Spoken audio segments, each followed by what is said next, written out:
What's going on YouTube? West Hobbies RC. So today we are back with the Goosky RS4 Venom and RS4 standard plug and play kit. So we're going to go on the bench today, go over what the difference is between the standard RS4 and the RS4 Venom and which one might suit you better and which one you might want to purchase. So let's go ahead, get this video started, hit that like button, hit that subscribe button, and remember, Patreon and PayPal are linked in every video description if you'd like to help. So now at first glance, both models look identical other than the canopy differences. And of course, the original RS4 has the flat canopy color and they have it in multiple different colors, where the Venom series now comes in a glossy canopy, which I think looks a lot better. And they came out with a different color choice. Now, you can go with either canopy, the regular, or the Venom. Both go onto each other. The canopy is identical. Now, the other difference is between the two models, the head blocks are the same, the blade grips are the same, you know, the swash plate, the entire head assembly is the same. But what is different between the regular RS4 and the RS4 Venom is the blade grip arms. The original RS4 arms are about 3 millimeters longer than the Venom arms. So if you have an original RS4 and you would like to have faster response, a little bit overall better performance and feel to the helicopter, pick yourself up the Venom arms. They do move your grips in a little bit, give you better, and keep your arm straight up and down, which I think makes the model fly better.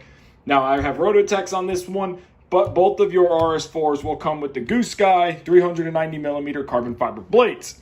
Now the skids are identical between the two. So your RS4 Venom skids and your RS4 are identical. The side frames are different. So we're gonna pull the canopies off, take a look at that. And the other biggest difference is motors. So the RS4 standard has, of course, your direct drive motor, where on the Goosky RS4 Venom, it is still direct drive, but it is a bigger, more powerful motor, more torque, which you can really feel. You also get the Goosky motor guards with the Venom kit, where on the regular Venom, you have to purchase them separately, but they will work on either or.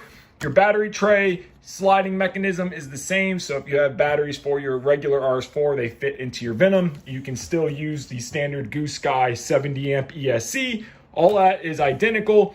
Now your anti-rotation brackets are identical. Your tail booms, everything is the same. Your tail casing is the same. The only difference is your parts are anodized red. So your tail boom clamps red, your servos red. So you get a couple little red anodized parts.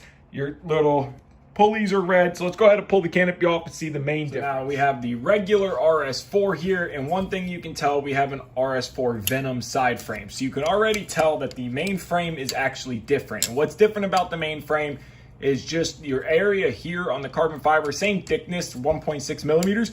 But the only main difference is the actual shape of the frame. And the reasoning for that is the different servo layout. So on your traditional RS4 plug and play, you have your servo layout with the proprietary servos. So you can't really use any other servo but what Goosky has included. Now on the Venom, you can. Also too, on the RS4 plug and play, you get everything. You get your flybarless unit, a battery, motor, speed controller if you purchase the plug and play kit. And you have a nice spot up here to mount your receiver for your choice of radio. Now we can see on the RS4 Venom, again, the frame side is different. We have a more traditional servo layout, so your upper and lower bearing blocks are different than the regular RS4 plug and play as well. And you do not have an included or a stock option for your receiver to be mounted in the front. Now what I did was, because I used the Goosky ESC, I just took my ESC tray that's included in the kit, drilled 2 new holes, used the original spacer that was here, use those holes, and put my ESC mount up here for my receiver.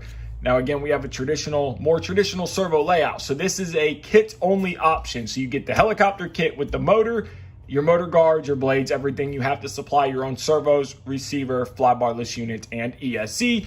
Now, the Venom is more geared towards the pilots that have everything or want to go with your own traditional setups. You have a brand of servos you like, brand of ESC, flybarless unit, and you can pick up a Venom kit, have that option to go with your traditional servos.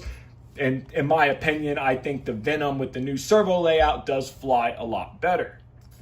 So now we have both of our models here, so we can kind of try to see a difference in the servo layout. So we have the regular plug and play on the left and the Venom on the right. You can see your more traditional on the Venom servo layout, and again, your own options of servo. But other than that, both kits are going to sit the same. They're going to pretty much fly the same. I do think the Venom flies better, but the Goosky RS4 I think is the best bang for your buck that you can buy. And your tails are going to be identical between the Venom and the Standard. The Standard is this one, the Venom is this one. So everything from the boom back is going to be identical, and your servo placement is still going to be in the same exact spot as the regular RS4 and the Venom RS4, but you just get your own choice of servos. My personal opinion between the two helicopters, I like the Venom more. I think the Venom flies better. A lot of that probably has to do with the icon, but it definitely has a lot more power. This new motor is significantly more torque and more power throughout your range. I like the servo layout better. I think it flies better with the traditional style servo layout, and I like that you have an option on what you can get for your servos. Now, on the plug-and-play standard RS4, I think this is still a great model. I think for the average pilot, you would never tell the difference between the two. And I'm no professional 3D pilot, but I can feel the difference. But I think the average person, like if I gave both of these to Grandpa, which I'm going to do, have him fly both of them, I can guarantee you he won't be able to tell the difference. I think this RS4 plug-and-play is the best bang for your buck that you can buy. So I highly still recommend the RS4. But if you're an all-out smack hardcore pilot and you want your choice of flybarless unit servos, highly recommend the Goosky RS4 Venom. And don't worry, they are coming out with their own servo line to fit in the Venom. And no, you cannot use the Goosky GTS unit, flybarless unit, in the Venom yet.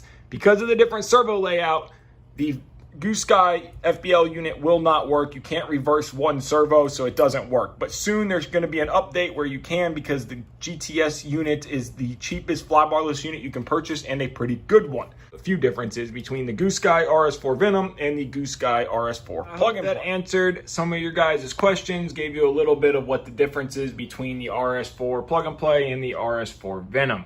I already told you my opinion. I like the Venom, but I also still like the regular RS4. So if you guys haven't already, hit that like button, hit that subscribe button, and remember, Patreon and PayPal are linked in every video description if you'd like to help support me. Take care and have a great day.